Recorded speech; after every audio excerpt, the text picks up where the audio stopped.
On évoquait longuement hier le spectaculaire rebondissement dans l'enquête sur l'attentat de la rue des Rosiers en 1982 à Paris. 3 mandats d'arrêt émis contre 3 Palestiniens soupçonnés d'être les auteurs de cet attentat antisémite qui avait fait 6 morts et une vingtaine de blessés. L'un de ces suspects vit aujourd'hui à Ramallah. Et Maël Benoliel est parti sur ses traces au cœur de cette ville gérée par l'autorité palestinienne. Reportage. Près de 33 ans, c'est le temps qu'il aura fallu à la justice française pour identifier les 3 auteurs de l'attentat antisémite de la rue des Rosiers. Selon le juge d'instruction en charge de l'affaire, ces auteurs seraient des Palestiniens âgés aujourd'hui d'une 50aine d'années. L'un d'entre eux vivrait aujourd'hui en Norvège, le second en Jordanie et le dernier en Cisjordanie. C'est quelque part ici, à Ramallah, à seulement 15 km de Jérusalem, que vivrait en quasi-clandestinité Mahmoud Kader Abed Adra, alias Hicham Harb.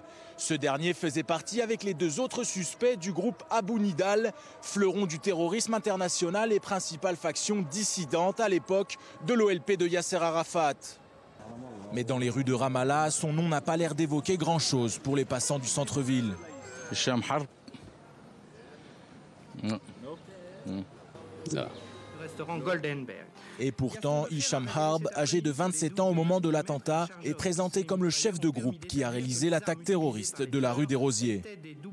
Un homme expérimenté, d'abord instructeur de tir en Syrie dans les camps d'entraînement d'Abu Nidal, il prend rapidement du galon au sein de l'organisation après avoir participé à l'élimination d'un dissident à Madrid.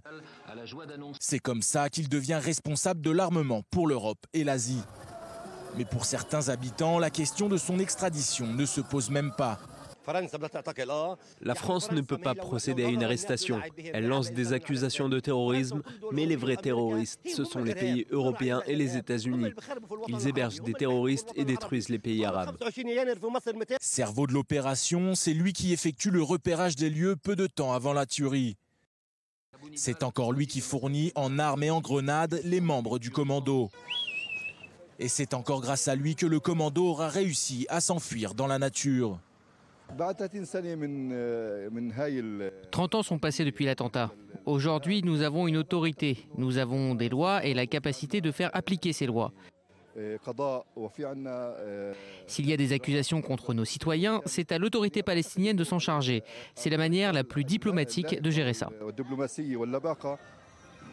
Mais à l'heure où la justice française a lancé un mandat d'arrêt international contre les suspects, se pose la question de savoir si l'autorité palestinienne fera ce qu'il faut pour appréhender et remettre à la France Hicham Harb, principal suspect de cet attentat, dans lequel 6 personnes avaient trouvé la mort et 22 avaient été blessées.